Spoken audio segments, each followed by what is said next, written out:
What's up? We're back with another Top 5 exclusive here at MacGuffinPodcast.com. I'm Alan. I'm Brandi.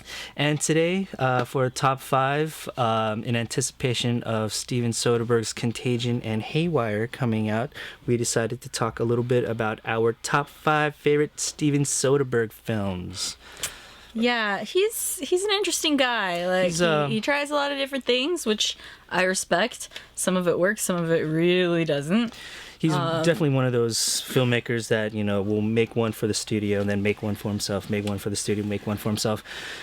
Yeah, lots of variety. And it's weird because some of those studio ones work and some of them don't, and some of those ones for himself work and some of them don't. So I don't know. Yeah. All right. So I guess I'll start off. Okay. My number 5 film is from 2005, and it is Bubble. This is one of those minimalist films that he made. The interesting thing about this is that it was released in theaters, on demand, at the same time, and then I think out on DVD like a week later. I think it was all at the same time. Yeah, like all at the same time. Yeah. Just an experiment with distribution. After making it with people who are not actors. Yeah, the film really surprised me. I really, really enjoyed it. Just, you know, like you said, all these people, non-actors, they all come from this small town, and somehow Steven Soderbergh was able to place these people who have no experience in performing, and place them in this like murder mystery and everything like that. I was really caught up with it. When it comes to minimalist films, they can tend to get like boring sometimes, but not in this case. I was completely riveted by it. The performance by the main actress, Debbie Doberainer. I'm killing that name. She was very, very good. A big surprise. I really enjoyed that film. Yeah, it's a really interesting movie. I've liked this one too. Very creepy with the doll heads and everything. Yeah, very, very creepy. Also, it's like 72 minutes long, which I appreciate because I think most movies nowadays are too long, and I like it when you get in, tell a story, and get out. Yeah. All right, my number 5 is a fun pick. I really like this movie. I actually have not even watched the sequels because I've heard they're terrible, but Ocean's 11. Okay. I think it's a really fun movie. It's one of those ones where when it's on TV, like, I'm going to watch it. A million fun people in it, and it just, like, it goes, you know, it's just, you get tons of fun scenes of banter interspersed with, a little more action heisty kind of stuff, and I don't know, it's great. I mean, I can make my normal complaint, which is like there's absolutely no reason to have every one of the 11 be a dude. You could easily throw some ladies with some skills in there, but whatever. Guys think girls aren't fun, so they can't join the party. But all right, yeah. But I really like this movie anyway. It's a fun film. I mean, you could tell everyone that's involved is having a good time, and they all, you know, get together and everything like that. The sequels are, letdowns. Didn't really enjoy the second one, even though it had breakdancing in it, and the third one I thought was just a mess. But yeah, that's a good pick. Good pick. Moving on to my number 4 film. My number 4 film was his first film from 1989, and it is Sex, Lies, and Videotape.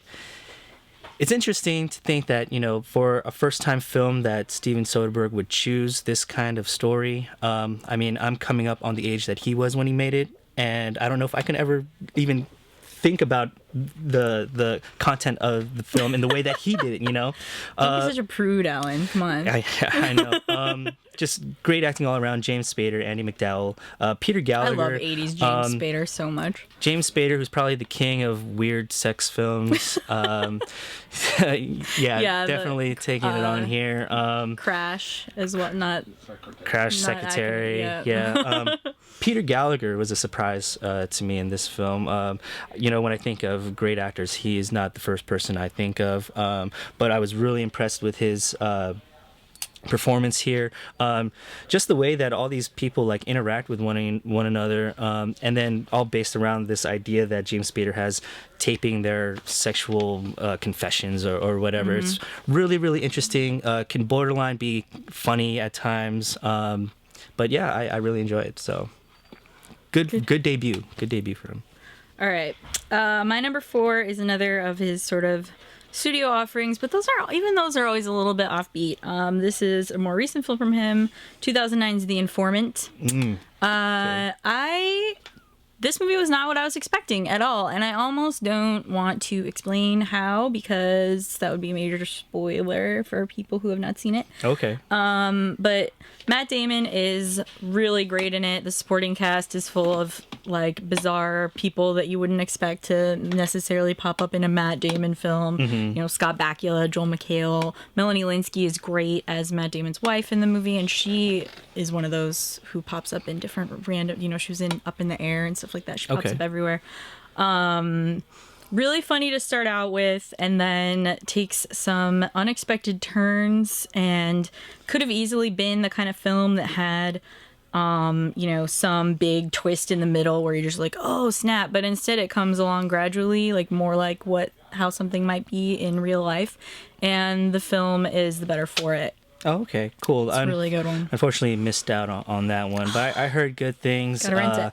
I love that poster of Matt Damon with the mustache smiling off into space. It's pretty cool. It's a really good movie. I'll definitely get around to it eventually. So, moving on to my number three. My number three film from Steven Soderbergh from 2008, and it is the epic Che, based on Che Guevara and his exploits. Here's one that I haven't seen just because I have little to no interest in the subject matter / watching a movie that's 4 hours long. Yeah.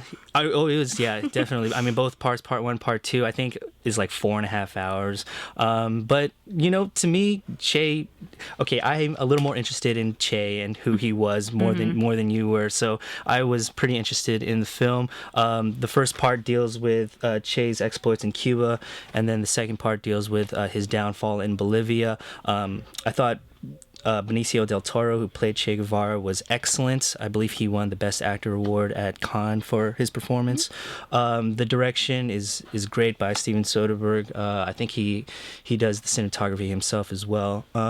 Just really a fascinating character. The film doesn't take a stand. It doesn't glorify him. It doesn't like completely bash him. It just presents him as he was and lets you decide, you know, to let you take a stand on who he was. It's really, really interesting. It's 4.5 hours long, but man, I just wanted it to keep going. I just wanted to learn more about it after seeing it. So, all right. Well, if I'm ever like bedridden or something, and I have decide like to take 5 up hours some in your time to spend. Yeah, that's a movie to watch. So. All right, thanks. My number three is one you already said. It is Sex, Lies, and Videotape. Okay. Good movie. You talked a lot about the male actors. The female actors are also great. I think it's one of Andie MacDowell's best roles. Laura San Giacomo is quite good. I wish that she had been in like more films like this. Maybe she has a more in-depth indie filmography than I'm aware of, but I think she's really impressive in this film. And these are characters who aren't necessarily that individually likable, but you become so invested in their relationships with each other over, you know, not that much of a period of time. It's just a few weeks that pass by in the film, I think. And, it's really interesting. It's cool to think that this was his first film. Yeah, because it's just so solid all around. Great script. Great performances.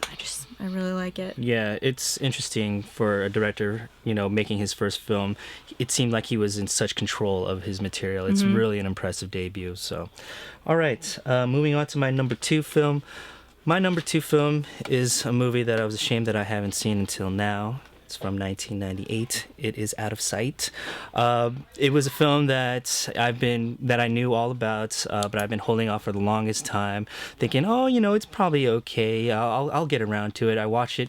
Man, I really like this film. This film is really, really good. Super entertaining, super fun. I think this is the film that really put Steven Soderbergh up like on that mainstream sort of spotlight. Great performances from, you know, George Clooney, Jennifer Lopez. Surprisingly, this is probably her best her best work. Just the supporting cast: Ving Rhames, Don Cheadle, Steve Zahn, Catherine Keener. Everyone was clicking on all cylinders, as they say. I mean, I would prefer this over, you know, the Ocean's movies by a long shot. Just a lot of fun. Just one of those cool hit movies that you get. So yeah, it's an excellent film. Good pick. Thank you. All right. My number two is one of Soderbergh's more experimental films. It's from 1996. Is Schizopolis, which is, I don't even know if I should bother trying to describe it, except like you should watch it. You know, Soderbergh's also stars in it and may or may not be playing multiple roles. And there are entire sequences where people are speaking gibberish and yet you know exactly what's going on. And it's basically just, you know, an experiment in communication and in character in a way that's really hard to describe without making it sound super pretentious and boring, which it emphatically is not. It's very funny and very entertaining, and I highly recommend checking it out. Yeah, I saw the film in preparation of this, thinking that I would put it on the list. Unfortunately, I didn't love it as much as you did.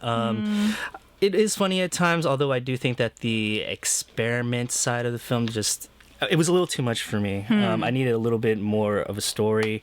But like you said, it is funny at times. I think it's a little too experimental for my taste. On the DVD, though, there's a really cool commentary where Steven Soderbergh interviews himself about the film. So that's something to check out. He's such a weirdo. Yeah, he's a weird dude. All right, moving on to my number one film. My number one film is from 2000. It is Traffic, the film that Steven Soderbergh would win the Oscar for Best Directing. I mean, for me, this was a no-brainer pick. It's a film about, you know, the drug trade and the enforcement people that try to bring it down. It's a film that has it's just epic in scale and in ideas. It presents this problem with you know, the drug war, and it doesn't provide any like real answers because it's a problem that doesn't have any solid answers. I think the actors all around were amazing. Benicio del Toro, Michael Douglas, Catherine Zeta-Jones, even Topher Grace. I was impressed with his work, and I'm not even like the biggest Topher Grace fan myself. No, I have not seen Traffic since the year that Traffic did its thing, and I liked it at the time, but I kind of didn't get the big deal, you know. But I am not super drawn in by stories about the drug trade.